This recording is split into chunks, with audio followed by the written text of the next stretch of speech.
Hello everyone and welcome back to Getting Stuff Painted, my bi-weekly give or take, definitely take in this case because we've been a little bit delayed, where I cover the various miniatures I've been painting and then in between shots throw a ball for my dog because she now associates me recording this video type in particular as she drops a ball at my feet with playtime. Anyway, we're going to cover a very small amount of Fallout Wasteland Warfare, one single miniature. A little bit of Batman the miniature game, a return of Bot War, which is taking up the biggest part of the space there because the models are very large this time. A little bit of the Dark Souls board game as a kind of text. Everything is going wrong already, we're like less than a minute in. A little bit of the Dark Souls board game, teeny tiny bit of Nemesis, the board game, and then also Core Clash right at the end there. So, without further ado, we'll start from the left, work our way right as per. So Fallout Wasteland Warfare this time is only, well, this is Sturges, who is the mechanic for Sanctuary. He's a part of Preston's group, and this is the miniature of him from the Survivor Core set that I picked up some time ago and I've started working my way through. Specifically, I started with Sturges, though. There we go. I'm hoping that the black tablecloth incidentally helps with the autofocus finding the miniatures better if I hold my hand up, because it should, in theory. Anyway, I'm going to be using him as a stand-in for the Fallout Wasteland Warfare series. He is not Sturges, he is someone who looks mysteriously like Sturges, uses his stat card, but is not him. Which is what I plan to do for all the named characters from Fallout 4, I think, because they have better stats generally, and my survivors need the help, especially the free tech. So, again, everything here has been done with contrast paint, of course, painted in base grey sear, and then going from there. Sturges has had a little bit of Space Wolves grey, with Aggressor shade over the top for the denim look, the dirty denim, because he's in a wasteland. Black Templar for his boots, and Snakebite Leather for his belt, and Gilman Flesh for his skin tone. And then it's mostly the wash doing the work to make him look a little bit more grimy. That's Flesh Terror Red for his tools there. And I used some normal yellow paint for the fusion core that's on his base. It's a nice touch having that there. Don't know how obvious it is that it's a fusion core, but if you played the game you know what it is. Neat mini in general, and I took to the paint very well despite being yeah, that's from the 2017 range. That's from the re-release of the Survivor Starter Box, I think. Didn't have any issues with contrast paint, which is a change. So I think I mentioned a while ago that I picked up a bunch of old 1st and 2nd edition Batman minis, kind of like a job lot on eBay, and amongst them was the Jared Leto Joker and his cosplay gang, his elite cosplayers, of which I painted one of that I got separately ages ago and featured in this series. It was the Panda Man with the sniper rifle, but I got the rest of them and I have finished them up. I don't really have much to say about them. They're the old metal miniatures. I think they've not all been made eternal, but I believe this Joker has been, the Jared Leto Joker has been made eternal, so you can't use it in tournament play. So he's the gangster one, he's the one nobody likes. Well, actually I don't know how he performs in the game, but we've talked about Joker plenty, so just real quick, a Gremlin green for his sweatpants, and Shyless purple with Gene Stealer hide dry brushed on top, and that is Warp Lightning for his hair. I do have something to talk about specifically with one of them, so let's just quickly cover Grim Twins. Black Templar doing all the work here. Not really happy with how they came out, but they buff each other if you bring them both on the table, and that's not in focus, is it? Let's see, I want to show them both at the same time because they work best as a pair. Yeah, there we go.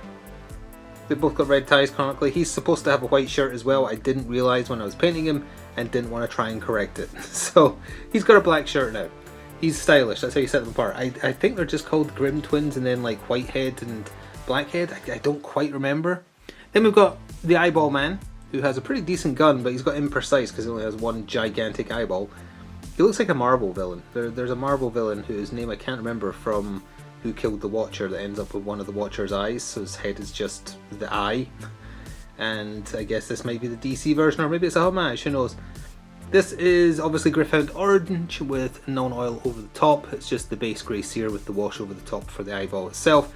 Black Templar and some Talistar Blue thrown in there as well. And some Blood Angels Red for the veins on the eyeball. I tried to replicate the official paint job with those. Don't think I achieved it very much. The one I really wanted to talk about though, and this is going to serve as a warning for contrast paint in general. It's happened before, it's a lesson I really need to learn. This is, he's Goatman. He's got a pretty good gun. But if you look, well, wait till it's in focus. It probably looks like I varnished him. Like it's very, very ultra reflective. I didn't. That is just how the contrast paint came out. That is Wildwood, and if you've seen me use Wildwood before, it's one of the two brown contrast paints I use frequently. It shouldn't be that bright. It looks more like snake bite leather, but it's not. This is what happens if you don't correctly mix your contrast paints as you use them, and then when it gets towards the very bottom of the jar, the quantity or the ratio between the sealant in the contrast paint and the paint itself, and whatever else they've bung in there, is off, and this is what happens. And I started noticing it back when I painted Juggernaut, and I'm not happy with how my Juggernaut paint came out as a result, and I didn't do anything about it, and I wasn't quite sure why it did it, but now I am. So I've opened up a new bottle of Wildwood now, but that came from me mostly wanting just to use every last drop of contrast paint because it's expensive paint, and just, you know, trying to use every last drop before switching to a new jar, and this is the end result. It looks like I've varnished him. It doesn't even look like the colour it's supposed to be. It looks awful. I'll probably end up just painting over him with regular brown paint at some point, but I wanted to show this specifically. I don't think it's just because the jar was almost empty. Again, just to be clear. If you don't correctly shake it enough every time you use it, and if you paint a lot you get into the habit of not necessarily doing that, that's what throws the ratio off, I feel, by the time you get down to the dregs of the jar. So that is the price I have paid per Mr. Goatman, but either way, with Panda Man included, that's still not a full crew. You can bung in some extra stuff, and then you can have an elite cosplayer. You have to bring this Joker to have more than one of the cosplays in your team, so we'll do that at some point, even though they're Eternal, because Eternal doesn't really matter to me. So we'll see it in the future at some point, although I am trying to use some of the new stuff now. I've managed to finally get some printed cards for them. So it has been a while since I've talked about anything related to Bot War, but it is going to make a return to the channel. I haven't played it in a while, and I talk to the creator of it every so often via email, and he got in touch late last month, late March, to say, hey, there's a new edition of the game. I know you haven't played in a while, would you like me to send you a starter set? And it hasn't arrived yet, but it is on its way. It's coming from Australia, so it might be a little while. But just to be clear, it's not going to be sponsored or anything like that, but it is being given to me for free. But prior to that arriving, that made me look at some of the stuff I bought for Bot War that I never got around to painting, and I bought the starter set for the Beast Lords, which are essentially the Dinobot equivalent, or, you know, parody of.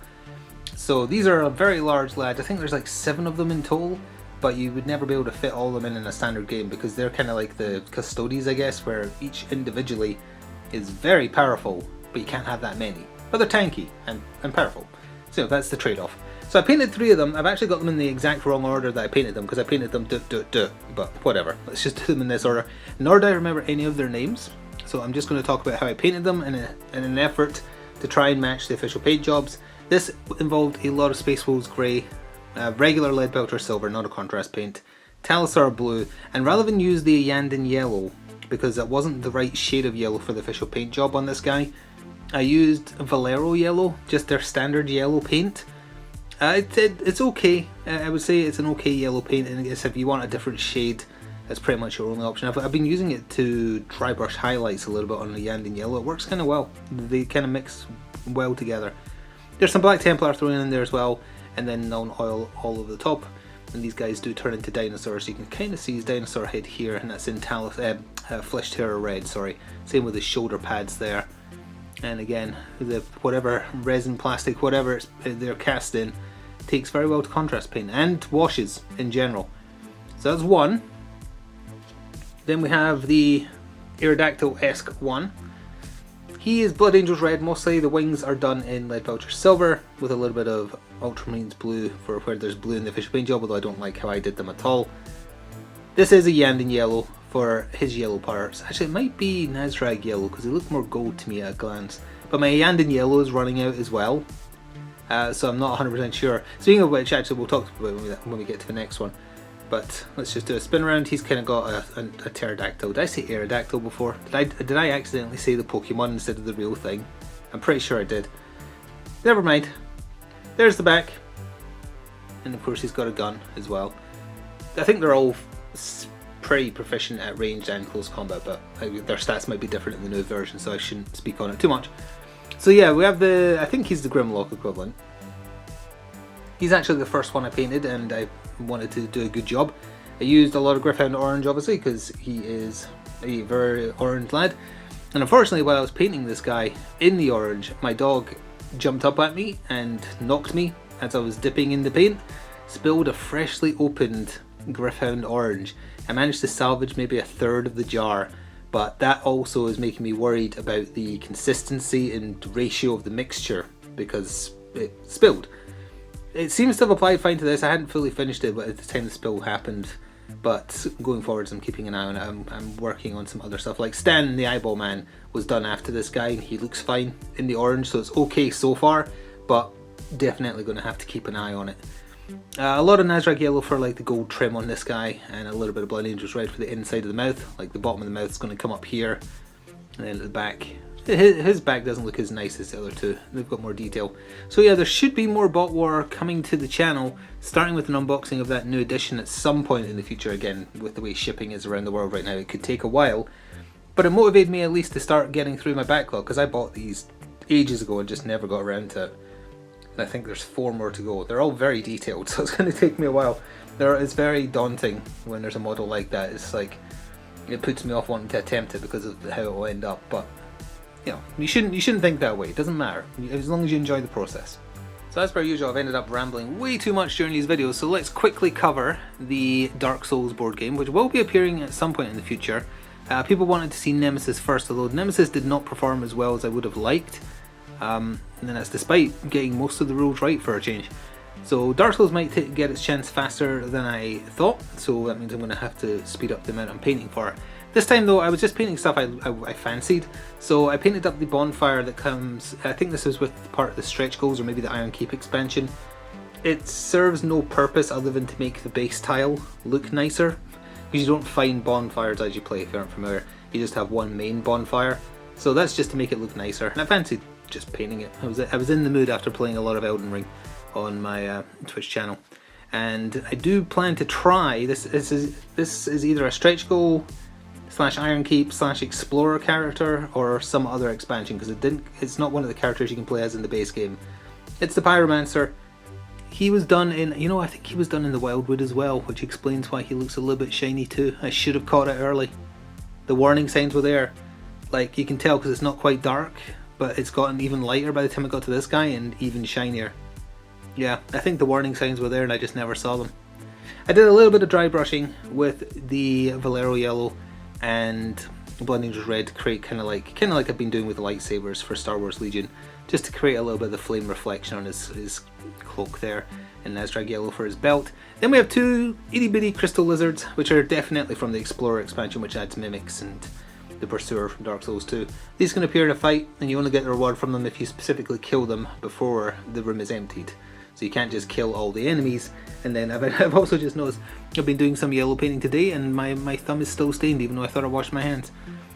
Let that be a lesson to you, wash your hands properly, especially now. So that's it for the Dark Souls game for now. There will be more of it. I've got to paint like, I don't know how many hollows I'd have to paint, a lot, but that's from future me to worry about. So as we look at the last 2 things, which is the Captain player character from Nemesis and then the Magus from Core Clash, which means I'm almost ready to record more Core Clash, although it's not a high priority, sadly, because of the, low potential viewership it has and low potential player base, because not many people back the Kickstarter, which is a shame because the models are nice. But let's start with the Captain for Nemesis. If there's another Nemesis game of like just the base Nemesis, I plan to try 2 characters, see if that makes it harder for one, because honestly 1 character is a little easy. Nemesis is supposed to be hard, it's supposed to just kill you dead. And I'm fine if you have just 1 character, you can control the game board too easily. RNG could still definitely screw you up, but you can keep control of it a lot more than if, it's not even a case of having multiple people, just multiple characters who are achieving different goals. Or you actually in full solo, in full co-op you have to achieve all goals. But it would make it a little bit harder, a little bit more interesting because there's more noise being generated in general. Might need to paint up some more of the intruder aliens for that. Not as happy with how he turned out as the soldier. These are the old edition, I believe in the lockdown release, or maybe it was a stretch goal for the lockdown campaign, they released higher quality miniatures of the classes from the base game, but these are the original ones, and honestly I find his a little lacking in detail. The soldier I thought turned out great. So I don't think it's all my fault that this doesn't look as good. I think the model is lacking detail, but they corrected that when they did their newer game. So as we talk about our final miniature this time, who is mostly just Skeletal Horde and then a bunch of Basilicanum Grey washes and Calgar Blue on top, I will mention that memberships are now activated on my YouTube channel. It's just an additional way to show support if you don't want to use Patreon, or if you're not familiar with my gaming channel and subscribe on Twitch or anything like that. Although keep in mind that Twitch stuff is video games related, not miniatures, and is not for all ages. There's bad language and such. But the memberships on YouTube is just a way to show your help to keep this possible. And I'm going to start doing a little, every so often, just do exclusive community posts with like pictures of upcoming battle reports and stuff that I don't put on Twitter. For instance, upcoming Fallout Wasteland Warfare game, posted some pictures of that, as well as some brand new scenery that I should have had an example of to talk about here, but I don't, sadly. There's one really big new bit of scenery coming that I'm really looking forward to showing off. I think it's really going to make the table stand out for Batman, for Wasteland Warfare, even for Crisis Protocol. It would have to be to the side for that. It'll look really nice, I think. So I'm looking forward to seeing that. But bringing up membership, just in case you would like to show some extra support in a way that is built in. I think you get access to a badge next to your name. I'm not quite sure. It's a system that isn't familiar to me because I haven't done YouTube in a long time prior to starting this tabletop channel. So a little bit hazy on the details, but I know for a fact you can share membership community posts, which I have done. And going forward, I might preview videos early for membership. There's a way to do that. I don't know how, but there is a way to do that. But anyway, that's not what we're here to talk about, as poor Sturgis is out of shot. This is a result of 2 and a bit weeks of painting, and I hope it inspires you to get through your pile of grey shame. It does not matter whether you're a good painter or a bad painter, as should be evident by what you're looking at. All that matters is you enjoy it, and it does look better painted, although, you know, go at your own pace. Don't feel you need to do it. Do it because you want to. And if you want to show me what you have been painting, regardless of whether it's a game I'm familiar with or not, feel free to do so on Twitter. I link it in the description box below. It's @GamerEND if you want to show me. And I'll try and remember to like and retweet to my followers as well. I love seeing the stuff you're painting. Next time, we're going to have probably more Dark Souls. We're going to have more Batman, especially if my order for this month comes in, or rather last month comes in. It's on its way. So we'll probably see a lot of that. And maybe a bit more Nemesis as well. We're probably not going to see more Bard Song, just to be clear. I know it might not look as nice with none of the mobs painted, but there's so many and there's so much RNG. I can't predict, like even with the Dark Souls game, I can sort of predict how many hollows, silver knights, etc. I'll need for a standard game.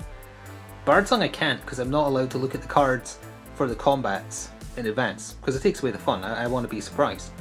So I'd have to paint all of them, and that would mean there'd be like one video a month, and that's no good, if that. So I'm fine with just painting the heroes for that one. We'll see if that changes down the line. I can always change my mind. That's the other nice thing, you just change your mind about whether or not you paint something. Anyway, as per usual, rambling. Thank you very much for watching. I hope you enjoyed. Get painting, and I'll see you in about 2 weeks for another update. Until then, ta-ta for now.